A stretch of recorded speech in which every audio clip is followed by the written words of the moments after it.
Have you guys ever had that creative block? You don't know what to write. You don't know what video to make next.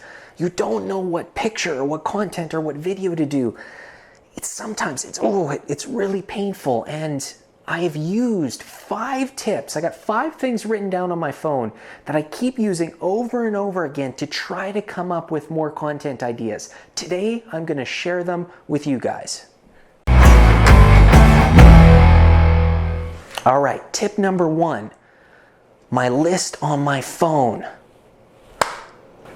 All right, got my phone, the list on my phone. It's something that I keep all the time. Anytime someone asks you a question about your product, your service, your niche, whoever you're trying to build your audience for, write it down right away. Sometimes I text myself, but other times I put it into this notes list that I have. I'm just gonna give you guys a little bit of perspective on the questions people ask me. Things like, what is the next social media app that's going to explode? How do I use TikTok? How to create slow motion videos? What frame rate?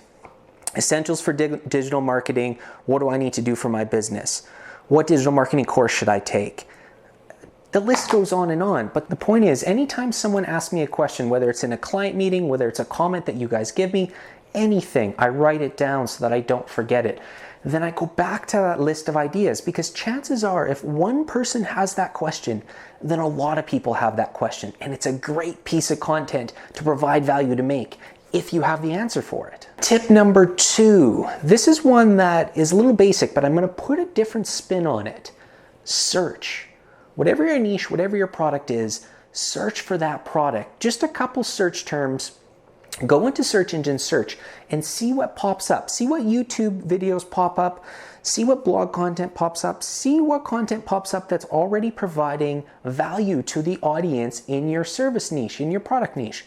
Then read those articles. Now, the reason I want you to read them is not to just look at them and try to create the same content. It's to see if you can do a better job and provide more value. And if the answer is yes, then that's a great place for you to make a new piece of content. The reason is that piece of content, if you can provide more value, is going to help the audience. As a result, all search engines, all algorithms now are starting to go to more contextual based. If you can help, if it's providing more value to the audience, you are going to rank in that search quicker, which means the resources you're putting into your content are going to pay off quicker. Tip number 3, watch TV commercials.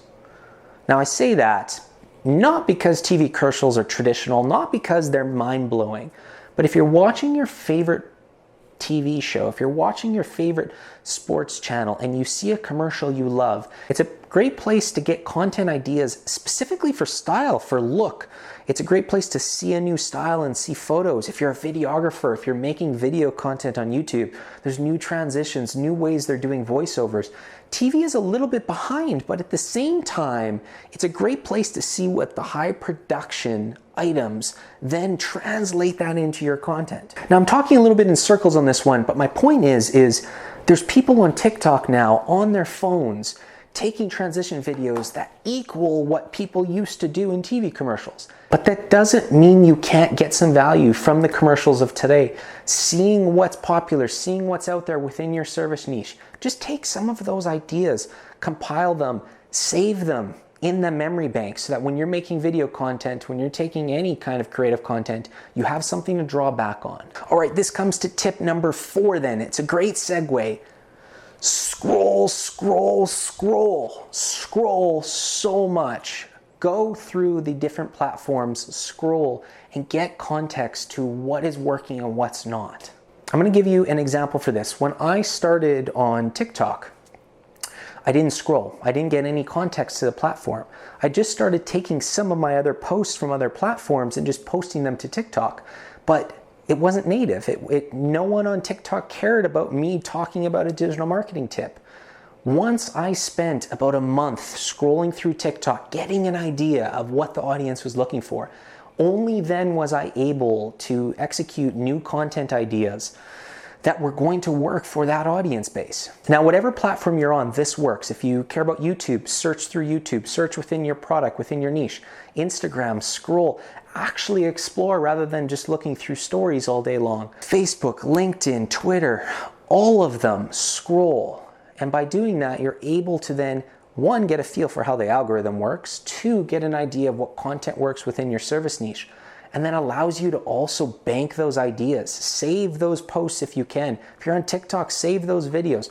Find a way to create that backlog of content that you can draw back on as inspiration when you start making your own. Tip number 5, and this works if you're just starting building an audience, building a platform, and you're starting from zero. This doesn't work from the beginning, but you can translate it to your family and friends. So if you have an audience, ask them, put out polls as much as possible, ask them what you're doing good and what you're doing bad. This already will happen through likes and dislikes on YouTube, for example. If I put out a video and it gets 50% dislikes, then I probably didn't execute enough value in that video. And that's one way I can get feedback, but I can also put out polls. I can also ask people through my Instagram stories. I can find ways to ask questions and get feedback from my audience to keep improving.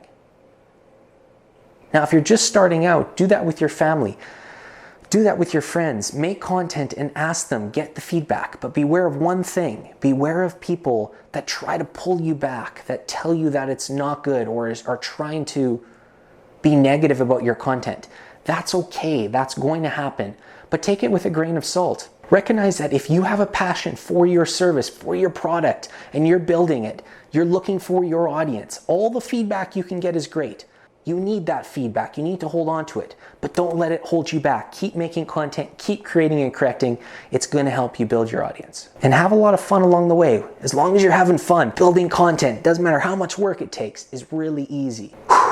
That's it for this episode, guys. I hope you guys got a lot of value from this one. I am trying to create and correct. I'm trying to do what I just talked about and make better videos over a long period of time. So let me know in the comments below. Let me know with that like or that dislike button.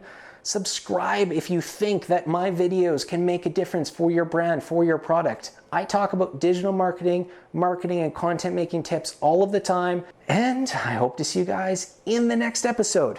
That's all for now.